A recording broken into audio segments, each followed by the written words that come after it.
Hey everybody, welcome back to the El Yucateco YouTube channel. My name is Mike, and today we're just going to do a good old classic backyard smoked brisket. We're going to pair it with a delicious sauce using the El Yucateco Black Label, and it's coming up right now.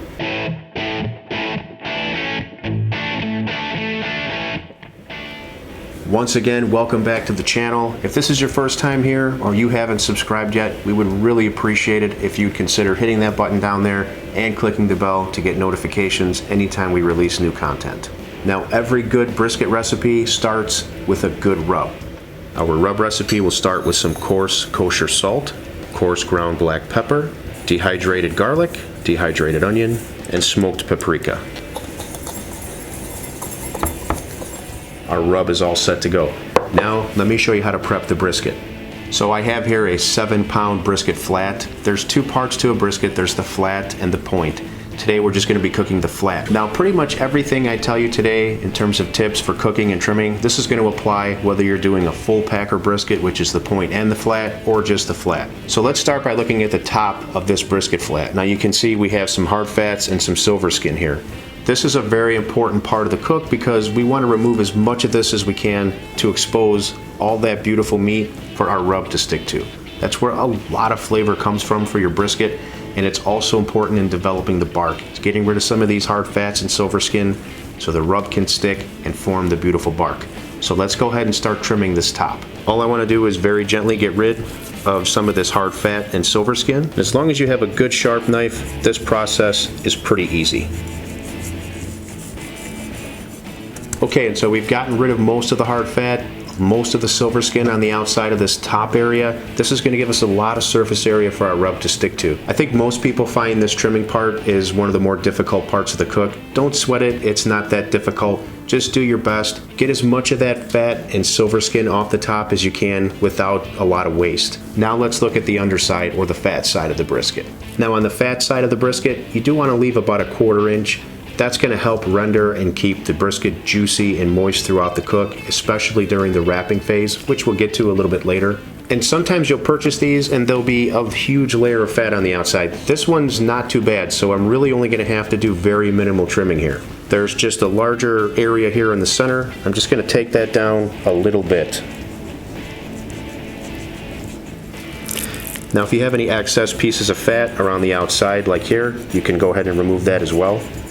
And that's really about all I need to do to the underside of this brisket. Now again, if you purchase one that requires more trimming, definitely just keep in mind you want about a 1/4 inch of fat on that underside, no more than that. Now since part of this flat has exposed meat underneath, I'm going to go ahead and season that area right now. Put it on those exposed areas there.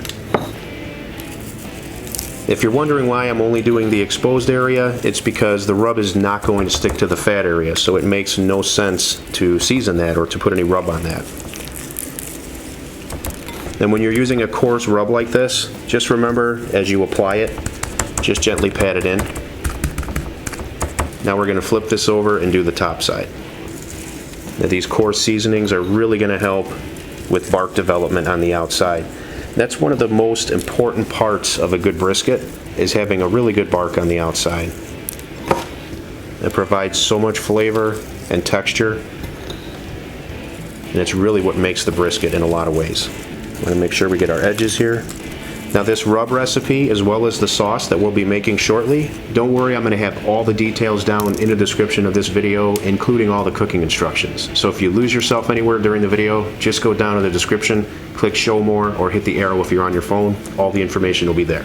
We're just going to gently tap this in now. Now we're going to let this sit for about 20 to 25 minutes, and then we're going to put this outside on the smoker. I'll be using a pellet smoker today, and we're going to be cooking at 275 degrees Fahrenheit throughout the entire cook.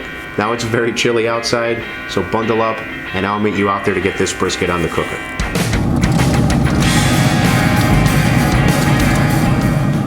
Okay, our brisket is on the cooker. I have a meat probe that's going to monitor internal temperatures in the thickest part of the meat. Now it's time to go ahead and get this lid closed.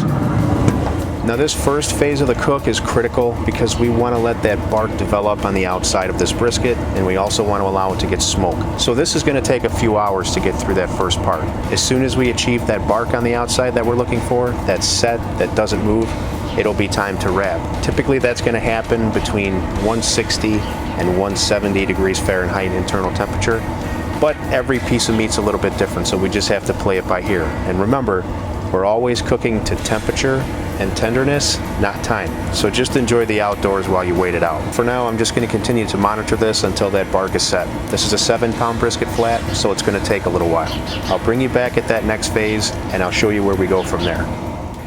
It is nice to be back inside where it's warm. Now let's get started on this barbecue dipping sauce I was telling you about. We're going to start with some ketchup. To that, we'll be adding some Worcestershire, brown sugar, black pepper, apple cider vinegar, and we're really going to kick this up with some great roasted smokiness from this El Yucateco Black Label.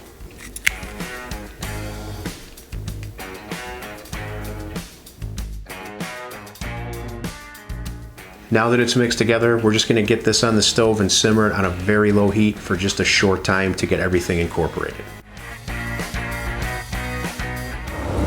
It's really chilly out here, so about 3 hours, maybe a little over 3 hours has gone by. Our brisket is sitting at 165 degrees internal temperature and the bark is set, so it's really ready to wrap now. Now we wrap the brisket in foil in order to really tenderize it and to get through the stall. And if you've ever cooked a brisket before, or maybe you've never cooked a brisket before, you may have heard of that term. The stall is the point in time when the meat starts to release moisture. When that happens, it takes a long time for it to climb in temperature. Sometimes it'll sit in that stall range for quite a while. So wrapping it in foil is going to help speed up that process and help tenderize this brisket. So that's our next step. We're going to put a little bit of Worcestershire sauce in there with it just for some steam. We'll get this back on the cooker, get the probe back in, and wait for this to really tenderize. That usually happens between 200 and 205 degrees Fahrenheit, but every piece of meat can be different. So we'll start probing this around 195. Once it starts to probe like butter and become really soft and tender, we're going to pull that from the cooker and rest it. It stayed light just long enough for me to show you what I look for when I try to determine if a brisket is done or not. So let me show you that right now. Now what we're doing here is we're going to probe with a meat probe. Now when you're able to insert that with little or no resistance, that's how you know that your brisket is ready to come off and rest. And you can also use an Insta-Read thermometer as a secondary temperature reading. So what I'm going to do now is remove this brisket from the cooker, put it into a cooler, wrapped in towels, and we're going to vent the cooler. We're going to keep the corner of the cooler open so that the brisket stops cooking, but it's allowed resting time. We're going to let it rest for approximately an hour, but when it's on the cutting board, I'll bring you back and I'll let you know exactly how long I let it rest. And total cook time was 4 hours and 45 minutes, just so you know. So that's a good starting point for you if you're going to cook at 275 degrees, 7-pound brisket flat, just under 5 hours before rest. But every piece of meat's different. We're really looking for that tenderness that I just showed you.